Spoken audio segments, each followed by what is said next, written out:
मुजरिम ना कहना मुझे लोगो, मुजरिम ये सारा जमाना है। मुजरिम ना कहना मुझे लोगो, मुजरिम ये तो सारा जमाना है।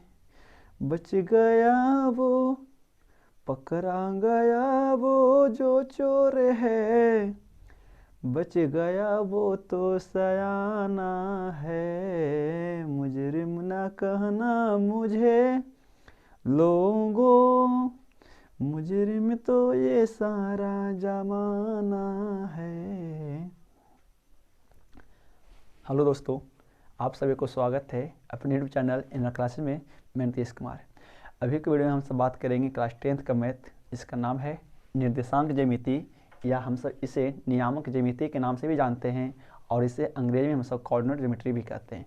तो ऐसा देखेंगे निर्देशांक ज्यामिति क्या होता है और इससे क्लास 10th में सवाल कैसे कैसे आते हैं। और क्लास 10th क्या हर प्रकार के एग्जाम के लिए सवाल इंपॉर्टेंट रहेगा। तो जो खास कर जो क्लास 10th के बच्चे हैं उनके लिए तो सवाल ये, और एक ब्रह्मास्त्र रहेगा, और इससे कम से कम आपको 10 नंबर का सवाल आता है मैट्रिक बोर्ड में। तो देखेंगे, समझते हैं कि निर्देशांक ज्यामिति या नियामक ज्यामिति क्या होता है उसके बारे में। और हाँ, वीडियो को पूरा देखिएगा, वीडियो को छोड़कर अभी नहीं भागिएगा, ठीक है। और जब पूरा वीडियो समझ में आ जाए ना तो चैनल को सब्सक्राइब कर देंगे, बटन घंटे ऑन कर देंगे और वीडियो को शेयर कर दीजिएगा। तो हम सब पर समझते हैं कि निर्देशांक क्या होता है, ठीक है। और हम सब ये समझते हैं क्या कि ये निर्देशांक क्या होता है।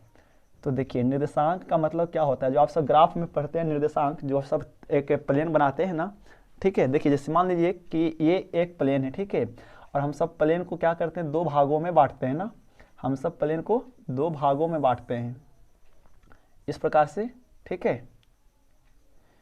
तो इस ओर के एक होता है उदग्र रेखा, एक होता है क्षैतिज रेखा। क्षैतिज रेखा के जब दोनों रेखा आपस में कहीं पर जो कटता है ना, मिलता है ना, हम सब उसे क्या कहते हैं, हिंदी में मूल बिंदु कहते हैं, ठीक है। हम सब उसे क्या कहते हैं, मूल बिंदु कहते हैं। और इसे हमेशा ओ से करते हैं डिनोट। क्यों? क्योंकि हम सब मूल बिंदु को, है ना, ऑरिजिन कहते हैं अंग्रेजी में। हम सब इसीलिए इसको क्या करते हैं, डिनोट ओ से करते हैं। हाँ, और बता देंगे वीडियो का क्वालिटी कैसा होगा, है ना, एक बार जरूर बता देंगे आप सब। तो मूल बिंदु से इस ओर जो होता है वो एक्स अक्ष कहलाता है, और जो ये होता है, ये ऊपर की ओर जो वाई होता है, और ये वाई डैश होता है, और ये एक्स डैश होता है। 0 से एक्स अक्ष की ओर संख्या हमेशा प्लस में होती है, और 0 से वाई और की उसमें संख्या जो होता है वो हमेशा प्लस में होता है, और 0 से वाई की ओर संख्या क्या होता है, माइनस में होता है, और 0 से बाएं और जो होता है संख्या वो हमेशा माइनस में होता है, ठीक है। तो हम सब इसी को, जो आप करतलीय चिन्ह बोलते हैं इसको, हम सब इसी को क्या बोलते हैं, निर्देशांक बोलते हैं। और इसी निर्देशांक पर, इसी तल पर जब आप किसी प्रकार की आकृति बनाकर आप जब इसका अध्ययन करते हैं तो हम इसे क्या कहते हैं, निर्देशांक ज्यामिति या नियामक ज्यामिति कहते हैं, ठीक है। आपको तो बिल्कुल बताएंगे बेसिक तरीका से, यदि वीडियो पर बने रहिएगा। ठीक है, तो ये होता है। अब देखिए, हम सब इसके बाद क्या करते हैं कि हमेशा 0 से जो x जो है ये आपका x अक्ष कहलाता है, और जो 0 से जो y की ओर है वो क्या कहलाता है, y अक्ष कहलाता है। और 0 से जो y डैश की ओर है वो क्या कहलाता है, y डैश अक्ष कहलाता है। और 0 से जो y x डैश है वो क्या कहलाता है, x डैश अक्ष कहलाता है। यदि x अक्ष का हम नियामक की बात करें और निर्देशांक की बात करें तो याद रखेंगे क्या, x अक्ष का जो निर्देशांक होता है हमेशा क्या होता है, x, 0 के रूप में होता है, और जो y अक्ष का जो निर्देशांक होता है हमेशा वो क्या होता है, 0 और y के रूप में होता है, ठीक है। हम बताएंगे अभी आपको कि ये निर्देशांक क्या होता है। तो देखिए क्या होता है, यदि आप इसको, यदि ये तो हो गया निर्देशांक।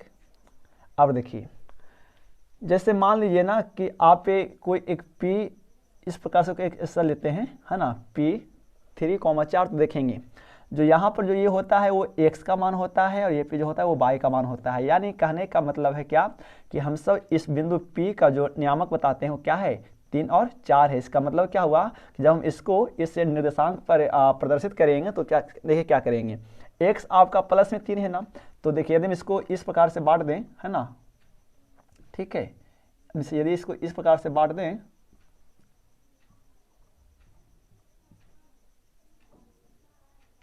ठीक है, तो यदि इस बिंदु P का आपको नियामक पूछा जाए आपको तो क्या बताएंगे? जैसे देखिए आपको x का मान 3 प्लस में होगा ना, तो देखेंगे कि x प्लस किस दिशा में होता है जी? तो 0 से जो x होता है वो आपको इस दिशा में होता है ना, इस दिशा में होता है, इस दिशा में होता है, ठीक है। और तो देखिए जैसे बिंदु इसको आप नाम देंगे 1, इसको 2, इसको 3, है ना, तो ये 3 हो गया आपका। और ये 4 जो है ना, y भी कितना है? 4 ही है ना, तो y प्लस में 4 ना है तो कहाँ होगा? ऊपर होगा, तो 1 2 3 4, यानी देखिएगा, यानी जो ये 3 जो 4 होगा, जिससे ये आएगा ऊपर की ओर और चढ़ेगा ऊपर की ओर, है ना, तो देखेंगे कि ये कहाँ मिलता है, ठीक है, तो यहाँ मिला, तो यानी यहाँ पर जो होगा, जो ये बिंदु होगा ना, कितना कितना का है? 3 और 4 का, यानी कह सकते क्या, जो ये जो बिंदु जो P है ना, x अक्ष से 3 नियामक पर और y अक्ष से 4 नियामक की दूरी पर है, और हम इसी को क्या बोलते हैं? निर्देशांक कहते हैं, ठीक है। यानी P का जो आपका जो नियामक होगा यानी निर्देशांक होगा वो कितना है? 3,4 है, ठीक है। तो आप सब इस प्रकार से अध्ययन करते हैं। अच्छा, एक सवाल आपको और पूछता है क्या कि मूल बिंदु का जो नियामक वो कितना होता है? तो याद रखेंगे जो मूल बिंदु का जो नियामक होता है वो कितना होता है? 0 और 0 के रूप में होता है, ठीक है, तो ये होता है।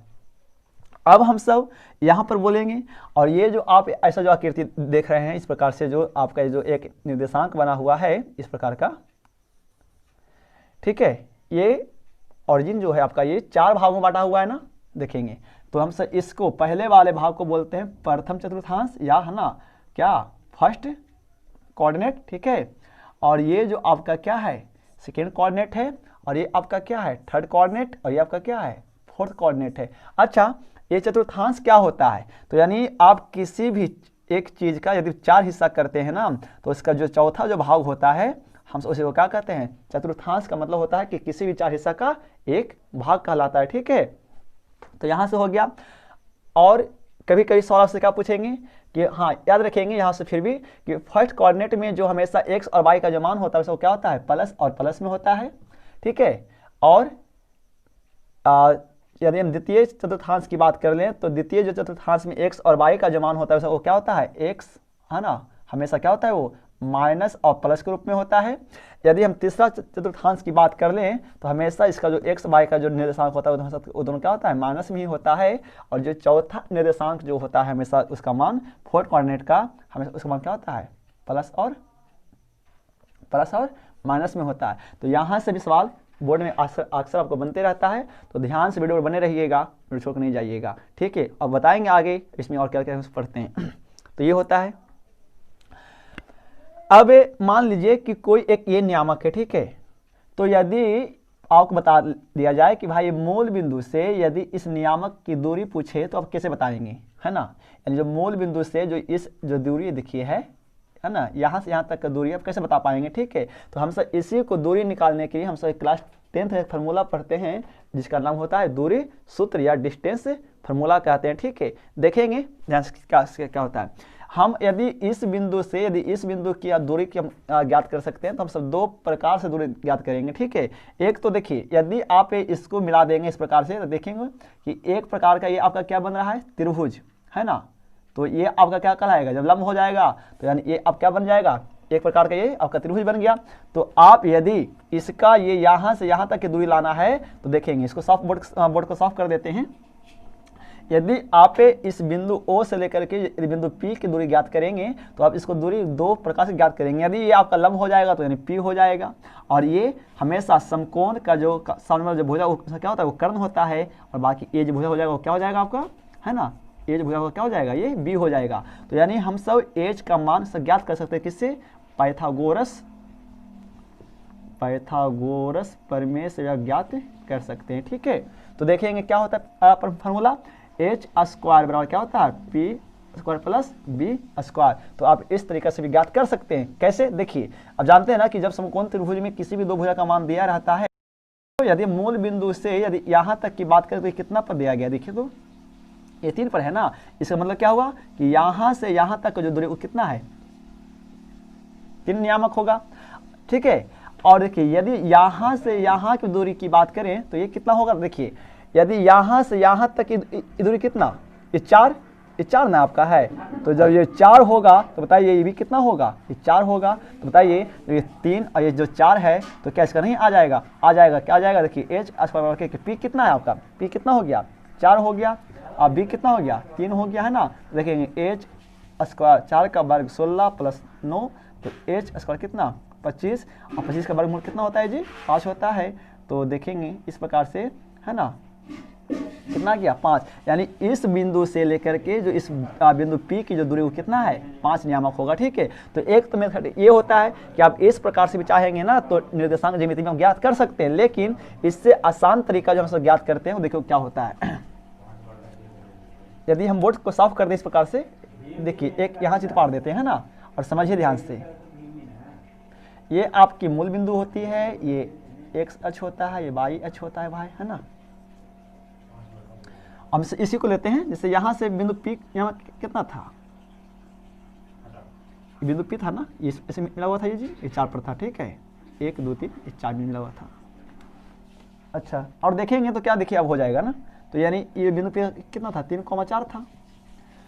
तो आप यदि यहाँ से यहाँ की दूरी निकालेंगे ना तो आप इसको डायरेक्ट भी कर सकते हैं। तो हम सब मूल बिंदु से किसी भी बिंदु की जब दूरी निकालते हैं, जब किसी भी निर्देशांक की दूरी निकालते हैं तो हम उसे क्या कहते हैं, मूल बिंदु कहते हैं। और मूल बिंदु से किसी भी निर्देशांक के बीच की दूरी निकालने के लिए हम सब क्या करते हैं, एक फार्मूला इस्तेमाल करते हैं, क्या दूरी सूत्र कहते हैं। तो एक क्या होता है देखेंगे, मूल बिंदु से है ना किसी भी बिंदु के बीचों का निर्देशांक की दूरी, मूल बिंदु से दूरी निकालने के लिए आप एक इस्तेमाल करते हैं फार्मूला का, वो क्या होता है √x square plus Y square. ठीक है, आप इस प्रकार से है ना मूल बिंदु से किसी नियामक की दूरी निकाल सकते हैं, किसी मूल बिंदु से किसी बिंदु के बीच की दूरी। यदि आपको मूल बिंदु से दूरी ना पूछा जाए और मूल बिंदु से छोड़ करके किसी बिंदु से दूरी पूछा जाए तो आप उसकी दूरी कैसे निकालेंगे वो देखिए। यदि मान लीजिए कि आप इसको साफ करते हैं और इसे हम सब मान लीजिए कि आपका जो नियामक दिया गया है ना, मान लीजिए कि एक नियामक यहाँ पर है। ठीक है, मान लीजिए कि एक नियामक यहाँ पर है, आपको 2 नियामक इस प्रकार से दिए रहेंगे, कुछ भी ऐसा, कुछ भी मान लीजिए इसको 3 इसको 4 मान लीजिए, चलिए इसको 3 4 मान लेते हैं।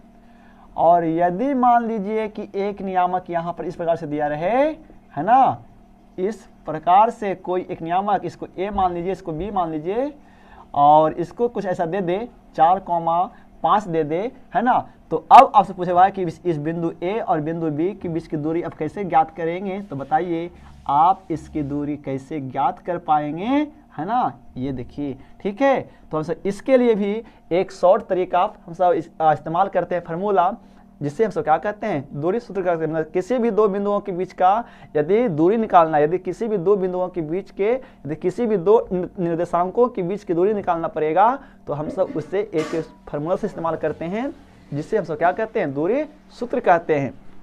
तो यदि बिंदु A और बिंदु B के बीच की दूरी निकालना होगा तो हम इसे क्या कहते हैं दूरी सूत्र कहते हैं, और वो फार्मूला होता है √x2 माइनस x1 का whole square plus y2 minus y1 का होल स्क्वायर। ठीक है, आप इससे भी इस्तेमाल कर सकते हैं, या फिर आप इसे ऐसे भी लिख सकते हैं, क्या x1 माइनस x2 का whole square plus y1 minus y2 का होल स्क्वायर। आप इस प्रकार से किसी भी 2 बिंदुओं के बीच की दूरी निकाल सकते हैं। तो हम सब ये बात को पढ़ेंगे क्लास 10th के मैथ में। तो ये आपका पूरा बेसिक था, आप इतना कुछ समझेंगे ध्यानपूर्वक से, वीडियो को 1 से 2 बार देखिएगा तो समझ में आसान तरीका से आ जाएगा। तो आज वीडियो लंबा हो जाएगा, ये कोऑर्डिनेट ज्योमेट्री का सिर्फ आपका थ्योरी दिए थे। ठीक है, बाकी कल से आपको 7.1 जो क्लास 10 में पढ़ना होता है हम सब उसको बताएंगे ठीक तरीका से, और देखेंगे कि बिंदु सवाल कैसे बनते हैं। और इससे कोऑर्डिनेट ज्योमेट्री से सवाल हमेशा 10 नंबर का मैट्रिक बोर्ड में आता है। तो चैनल पर नए हैं तो सब्सक्राइब कर लेंगे और बगल में घंटे को ऑन कर देंगे। तब तक के लिए धन्यवाद, मिलते हैं अगले वीडियो में। थैंक्स फॉर वॉचिंग, जुड़े रहिए इन क्लासेस के साथ।